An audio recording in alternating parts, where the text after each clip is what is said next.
Hi, I'm Pam, and I would like to welcome you to the Live Authentically show. My team and I help other people step into their authentic realities via a number of different modalities. This show is obviously one of them. We also have a Facebook group of like minded people committed to spiritual growth and transformation, and you can find us at liveauthentically.today/FB. I'm also super pumped that I just launched my first book, SOAR, SOAR. It's on Amazon, and you can check that out. It's in paperback, Kindle, and audiobook. And it's a spiritual experiential journey through a transformative event in my life and shows how I partnered with the universe to create my new reality. So I'm super pumped that on today's show, I have with me Lauren Allen. Hey, Lauren. Hi, hello. Hello. Thank you for joining me. Thank you so much for being here. Thank you so much for inviting me. You're welcome. So, Lauren founded Corporate School Dropout, and she is going to tell us all about that today and this amazing work that she does in the world. But first, I start all of my shows off with the same question. And that question is, how do you live authentically every day? Thank you so much for that question. Years ago, one of my best friends posed a question actually to me and said, are you going to be an active participant in your life? I was going to say that's a little deeper than how are you? Yep. It's a little deeper, but that's the question that I replay in my head when I'm making big decisions and when I am kind of not really stuck, but feeling like I need a direction. And so when you say like live authentically every day, sometimes this question comes up every single day of like, are you taking action to move yourself forward? Are you letting things just happen to you and just dealing with them? Or are you an active participant and saying, like yourself, of saying, I want something more. And so am I actively doing that on a daily basis? hmm I love that. So, what does it look like? What are some examples of things you do on a daily basis to be an active participant in your life? I start off with a morning routine and I've been out of the corporate world for 4 years now. So my morning routine looks a lot different than it did when I was back uh, in a corporate working environment where I didn't take any of that seriously. I just kind of went through the motions. And so now I realize that the way I wake up and the way I start my day really matters. And whether that's writing in my journal, it's reading from a book, it's listening to an inspirational podcast or connecting with a friend first thing. And I don't really talk to people first thing in the morning, but sometimes I listen to like my friends' podcasts that um, I feel like sometimes when I open up the app, the right episode pops up for me. And so Okay. I'll listen to that and I'm like, okay, that was a divine intervention. Like that's what I was supposed to be doing. And Yeah. so I really think it matters how you start your day. And then when I feel good, like energy flows through me and Mhm. to me and in me. And I feel like that's just kind of setting myself up for good things and good opportunities and being aware that I get to make those conscious decisions every day that move me forward. And I Mhm. think one of the other things that I like to think about is from the book Playing Big with Tara Moore. And she talks about how we as women, especially, can shrink ourselves or diminish ourselves down to make other people feel comfortable. And so when I'm taking like big action, I think about like, is this a playing big for me? Mhm. And if I kind of evaluate like, nope, you're still shrinking, then I try to take an even bolder step forward. Yeah, I love that. And I love that there's such an, intentionality behind what you do. You mentioned when you were in the corporate space, you were kind of just going through the motions, getting up, going, that morning routine looked and felt different than what you're doing now. And I love that the intentionality behind what you're doing, the conscious decision making. And we'll dive more into that. But I would love to hear about your journey. Can you take us to, take me to, where you've been and how that led you to where you are right now? Oh, thank you. I feel like I've been a lot of places. um, I spent about 15 or so years in the corporate industry. I moved kind of all over the country. and really felt like I was supposed to be climbing this ladder. So I got all the certifications that I was told to make myself more marketable. And I always would take opportunities as they came. So I would interview for jobs whether I wanted them or not, because I'm like, well, there's an opportunity. You never know. Mhm. And so it landed me in some really great positioning. So when I did decide that I was ready for something more, that I knew that whatever was next, that I had set myself up, that I Mhm. could still be successful. I could find another job. I could move across the country. I could do whatever I wanted. I kind of built up that like belief system in myself. Mhm. So on January the 19th of 2017, I had my last day in corporate world. And leading up to that, I spent about 6 months planning, but I sold my house, quit my job, and I moved to San Diego, California with only the belief that I was going to figure it out and without, um, and a nest egg and the ability to spend time and energy to figure that out. So I Yeah. took a couple of months off and realized that I was surrounded by people that were just doing life differently. And I was inspired to think that if they could do it, so could I. Mhm. And I started exploring what that could look like. And I launched my first business, Right Hand Business Coach, in May, I believe it was May of 2017, and began my coaching practice, which came from my love of project management, which is what I was doing in corporate world. Like I actually really liked my job and what I was doing. And so I just turned that into a coaching business to help women step by step launch their business. Fast forward a couple of more years, I found that I really wanted to start a podcast. I really felt like I had something more to say and to contribute into the world. And I had always called myself a corporate school dropout because I thought it was funny and would laugh about it. And my friends just thought it was funny. And we just all kind of laughed. And I realized that that was not only was it funny, but it was also me and it was the journey that I was on. And so like I said, in San Diego, I realized I was surrounded by people that were doing life differently. And a lot of those people had left the corporate industry to start their businesses. And so I said, I never knew this existed. And if I didn't know it existed, then there's a lot of people out there who are still sitting in their corporate jobs who don't know that entrepreneurship is for them or small business ownership like is available. And so Mhm. I said, I want to start sharing these stories. So on a road trip up to LA, I daydreamed up like the podcast is Corporate School Dropout. I'm going to interview people. This is the style. This is the way I want to set all of this up. So I think right now, February of 2021, I am 2 years into recording and producing and publishing that episode, the podcast. And it just keeps growing and it keeps reaching people and keeps inspiring more people to know that there is life outside of corporate. So I've wrapped my whole business around corporate school dropout. So my coaching, workshops, a community, and the podcast are all under the same name. And I, there's no we. I work with women to help them transition out and to be that full expression of themselves as they are building the business. I love that. What type of fears do you see? I know every situation is different, but as you work with women who are considering stepping out of corporate and into entrepreneurship, what fears do you see that are coming up on on a pretty consistent basis? Pretty consistently is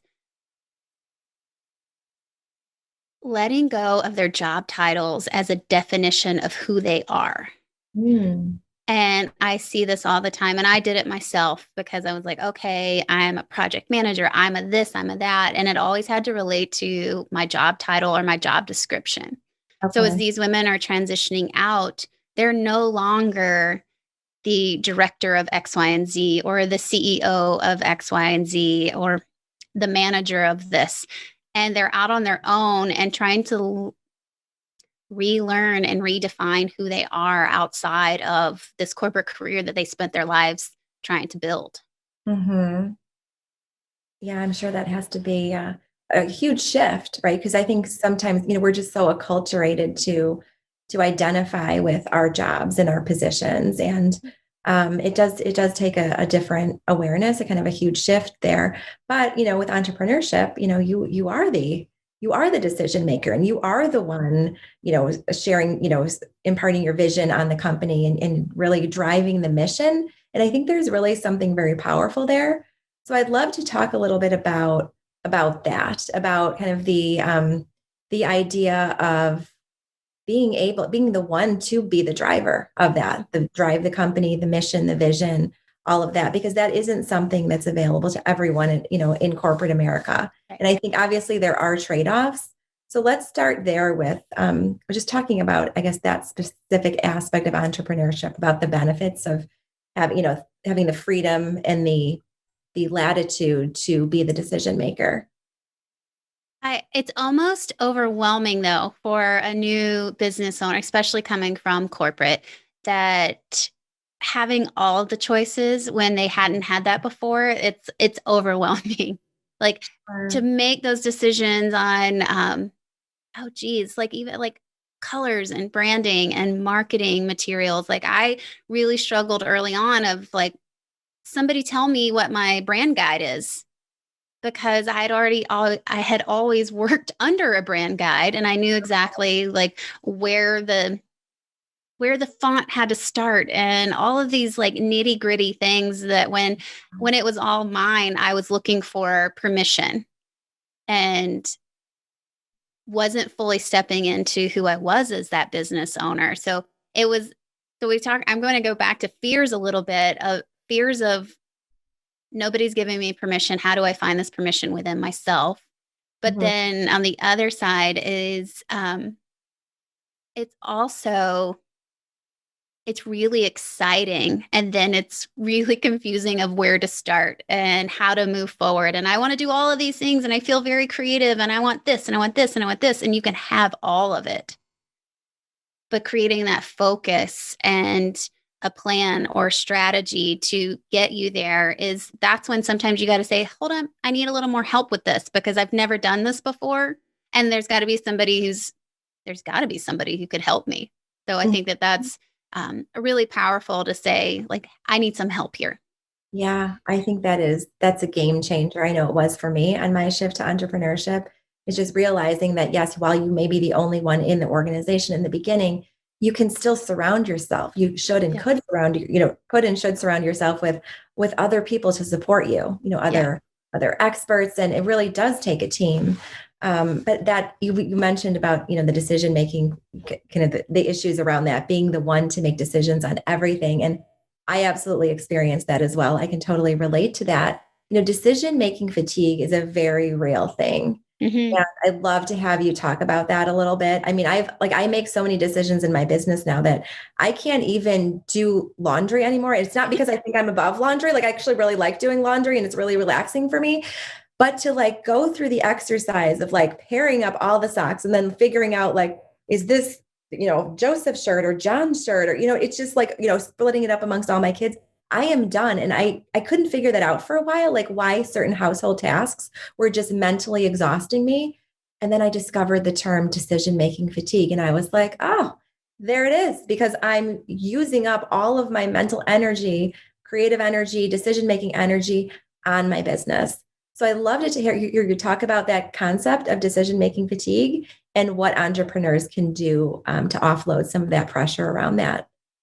Well, I'm single, so I have a little bit of a different take on it, that there is no one else to make any decisions in my household. It's me and my dog, Sunny.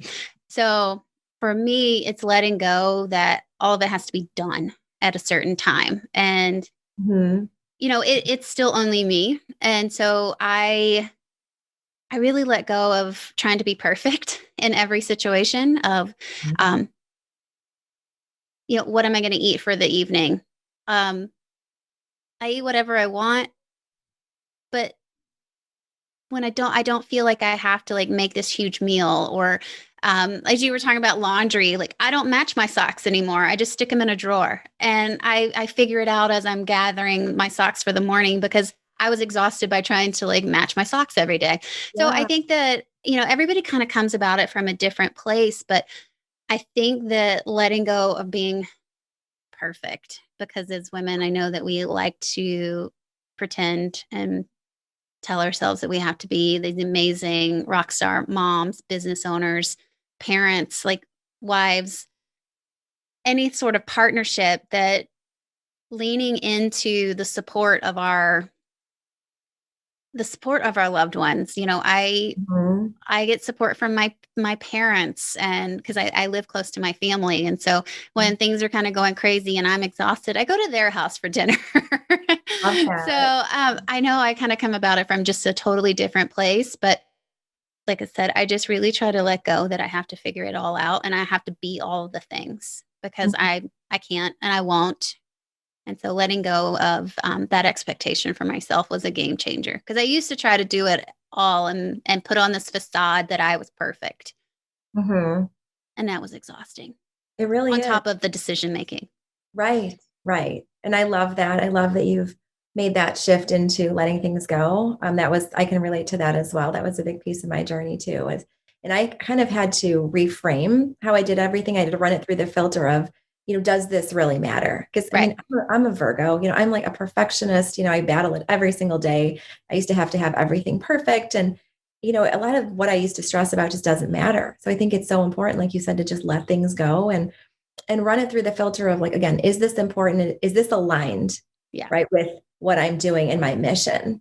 And I realized when I started thinking about that question that a lot of what I used to be consumed with and allow myself to kind of get wrapped up in didn't really matter. It wasn't necessarily, it didn't impact what I was really trying to do. Yeah. So it's so incredibly freeing, and it just offloads so much pressure when you can just let go of the things that don't really matter as much, and kind of part with that inner perfectionist. Yeah.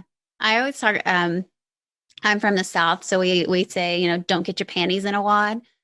And so when I feel like I'm getting my panties all in a wad, I have that inner dialogue of like, does this really matter? Yeah. And the majority of the time is no, Hmm. no, it doesn't. It doesn't matter. And what really has helped me too is to share it with my audience and to share my story of like how I get my panties in a wad sometimes, and like how I get out of it and the process that I move through. And because I figure if I'm going through it, so it's my audience and so are my clients. And so why not share? Yeah, I love that. So, what do you do to take care of yourself in terms of making sure your pitcher is full? Like, here you are, you're running your own business, you're helping other people get their businesses up and running. You have obviously a lot of responsibilities on your plate, that podcast, everything.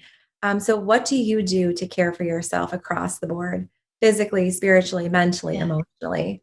Well, I think kind of going back to that morning routine, it's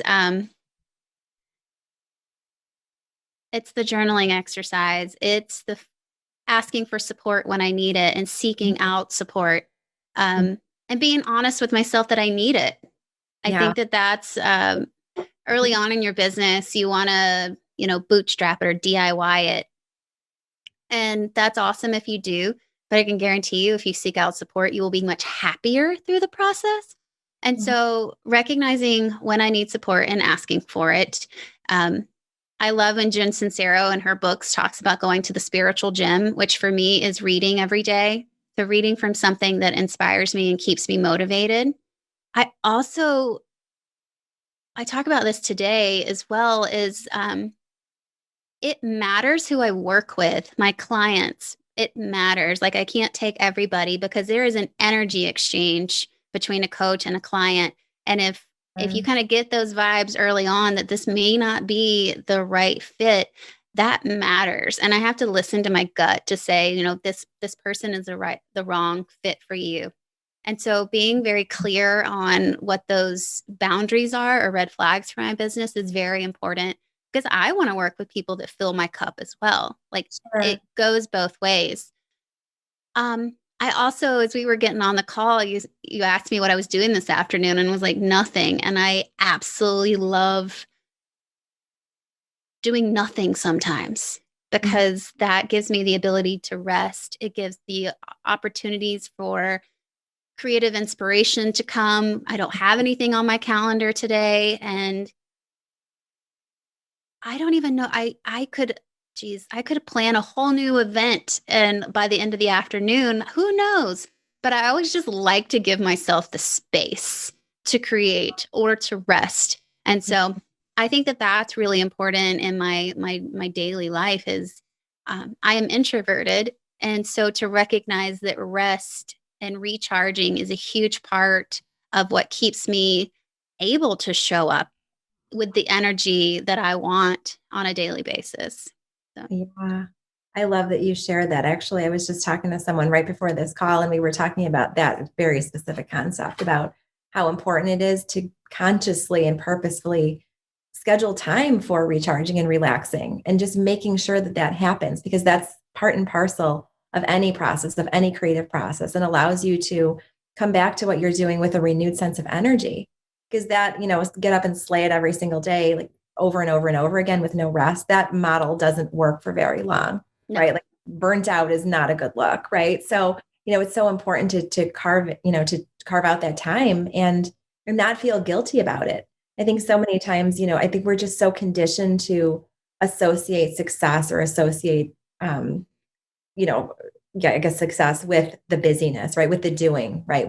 We always have to feel like we have to be doing something. And it's okay to just be. I mean, Mm-hmm. it's necessary to just be sometimes. Like, I'm just going to be today, right? And I'm just going to Yeah. enjoy and I'm going to slow down and I'm going to unplug and I'm going to give myself the creative space so that new ideas can come in. And I'm Yeah. going to give my space so that I can connect to my intuition and connect to my higher self. I mean, that's all part of spirituality. It's all part of connecting to our higher selves and accessing information that just isn't available to us in our physical world. Mm-hmm. Yeah, I think Oprah always says the greatest gift you can give yourself is time and space. And I never understood that until I dropped out of corporate and was able to give myself the time and the space to figure out what was next in my life. But also, I see that every day for the last 4 years is that I still need time and space. And for an example, I took 2 weeks off at Christmas completely. I didn't touch my business for 2 weeks. And I came back feeling so good. Like January was an amazing month for the podcast and for my business because I took 2 weeks off to just be. And I came up with a whole new strategy of what really aligns with how I wanted to coach. And I wouldn't have had that time and the opportunity if I wouldn't have made it for myself. Mhm. And I think we talked right before Christmas and I said, you know Yep, what? I'm not recording for a while. I I'll see you in remember. a few months. Yep, I remember. Yeah, I think I Yeah. was actually your last call. I think you Yeah. were like, as soon as I get off this call, I am out for 2 weeks. Yeah. And I It thought, was oh, I love that's amazing. awesome. It was so awesome. But I mean, this 4 years in that I was able to recognize that I absolutely needed those 2 weeks. And Mhm. I reached out to somebody on LinkedIn and I said, hey, I'm back. Took 2 weeks off. And she goes, lucky you. And I had to reframe and said, that statement wasn't about me. Right, That wasn't about me. right. So tell me a little bit about your program. Let's just say somebody comes to you. Like, what does that look like? Does someone come to you and say, hey, I'm in this corporate job now and I'm considering becoming an entrepreneur, considering starting my own business. Can you just kind of walk me through a Sure. scenario? Sure. Well, what I've discovered is a lot of people are coming through my podcast, which was always meant to be that way. Like, I feel like I did the right thing and I set it up correctly because it was always supposed to be a support for people to listen and get inspiration and to know that it was possible. Okay. And so I created a membership. So I identified early on, and I think you would agree with me, is that it really matters who you surround yourself with. And so, as these women are transitioning out of corporate, they don't have friends who are transitioning out of corporate with them. And so, I created the Dropout Social Network as a community for them to expand and explore and to be a support system for one another. So, if you don't have those friends, I built it for you. I built your friendship system for you. Love And it. so, through that, I have my some of them have hired me one-on-one because what I have found through the 3.5 years of my business is that yes, there is a checklist and logical and tactical steps of building our business, but there's an emotional transition and mindset shift that has to take place. And what I found is that I am keenly aware of how to support someone through that transition. Because Mhm. if we're not growing personally, we can't grow our business. And so I find that those things are totally entwined with each other of yes, we'll check off the list and we will build our business, but we have to make those internal shifts. And so that's where I work best is women who are building their businesses, but they are lost in the sauce of how to transition and let go of that old corporate mindset that is absolutely not serving anymore. And so yeah, the podcast and the community, and then I work, like I said, I work one-on-one through these women. And what I've found as well is that offering more time and more energy from me to support them, which is a new offering for me. It's a 3-month container, and you get a lot more of me and a lot more energy exchange and the ability to connect with me a lot more often than just a 12-step program. So Mhm. So what are the topics? I know every situation is different, especially when you work one-on-one with people, but are there certain topics that, that you cover in your program or that keep coming up in individual coaching that serve people well? yeah, so it's taking a look at um, the entire person as a whole. Where are we trying to go with our lives? And what sort of business are we trying to transition into? So there's a planning aspect. How do I take my ideas and turn it into content? How do I start building what that service offering is and pricing it? Because nobody's ever told me how to put a value to what I do Mhm. outside of a with a salary. And then how do we start planning for a long term? So if you want to start making 6 figures to $1 million, what does that look like? How do we start forecasting? Because a lot of times when we were leaving corp or in corporate, maybe you worked in accounting, so you don't know anything about the marketing side, or maybe you worked in marketing and you've never looked at the finance of a business. So there's just lots of different aspects that I cover with my clients, but it's so individually tailored, like you said, like I may not have to go through a whole financial plan with a finance person, Mhm. but we will tackle marketing. And what does that look like? Okay. And do you have other professionals in the network who provide support in various aspects of the business? Oh, absolutely. So it's part Mhm. of the community. I bring in those experts to talk to my membership. So they've all been part of the podcast, and so I just invite them to come and speak to the podcast, or I'm sorry, to the community, and to provide that expert support. And then if I'm working with a client, of course, I outsource.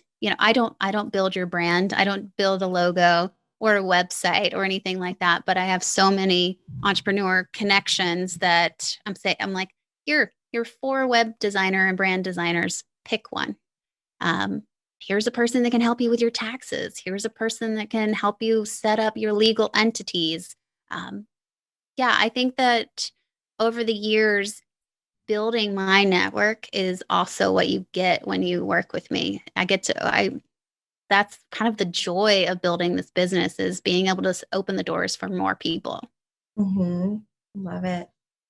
So I'm going to ask you two questions. So one is, what is your most favorite aspect of what you do? Oh man, Mhm.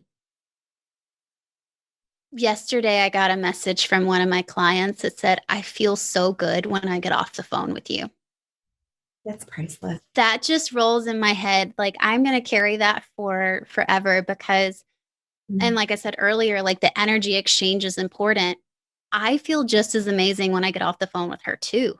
So I'm like, this is a win-win situation. If we both Yeah. feel this good, then I want more of this. Mhm.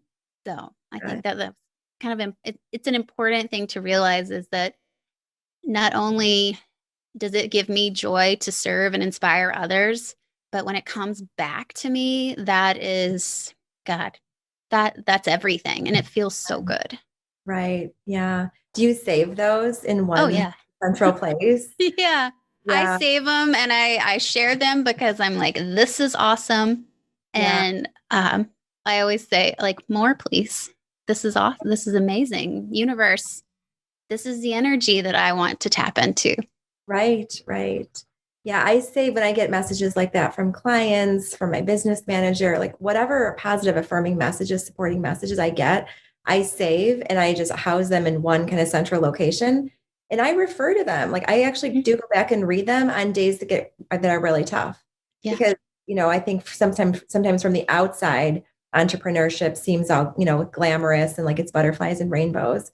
But I think it's hard. I mean, I think it's like there are challenging aspects of it. And there are days where, I need it. I need my rocket fuel, so to speak. Yeah. So I just run through those and it reminds me, it kind of recenters me and reminds me of why I'm doing what I'm doing, which I Yeah. always know it's always there. But some days are long, some weeks are long, sometimes kind of run into some roadblocks, obstacles, whatever.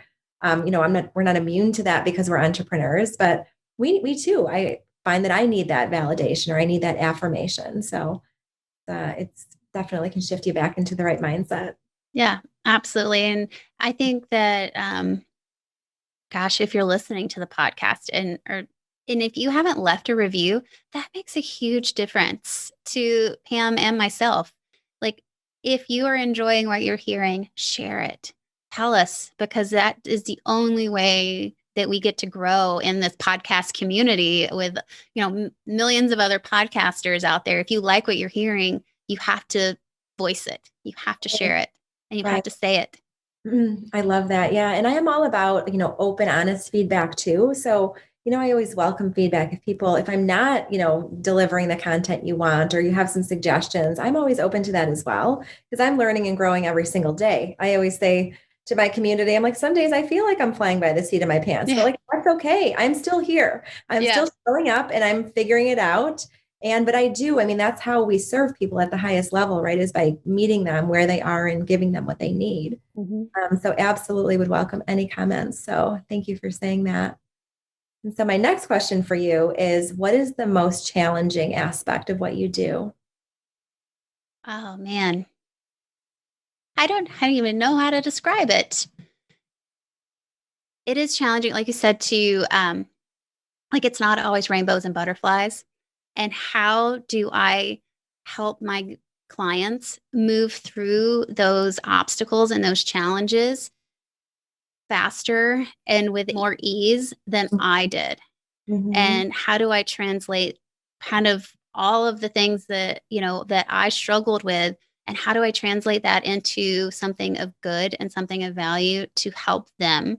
And so it's been a lot of inner work of identifying, my stories and my inner beliefs and my subconscious um, stuff that I never knew existed, and learning who I am, and that whole self discovery. It never stops, but turning that into something good that I can share and that can be, like I said, and be of value to my clients as well. Yeah, beautiful. So, I've loved everything you've shared. I love the idea of this whole idea of really providing the support that people need to take that leap of faith into entrepreneurship. Because I know it can seem overwhelming, it can seem scary, but I love how you've basically built a bridge for them to get there. And so, if people would like to get more information on your programs, your podcasts, et cetera, how can they do that? You can find everything at corporateschooldropout.com. And I really appreciate the opportunity to talk with you and to share my story with your audience. It's been a pleasure. It really has. Thank you so much for being here. I so appreciate it. I believe the time is a choice, and I know you've got a lot on your plate, and I am so grateful that you've taken time out to be on my show. So thank you very much, and thank you to all of our viewers and listeners. I appreciate you very much. Time is a choice, and you have always shown up. You guys always carve time out of your day to be here and listen to all of the knowledge and wisdom of my guests. So thank you so much, Lauren, again for being here. We so appreciate it. And everyone, have an amazing day. Bye.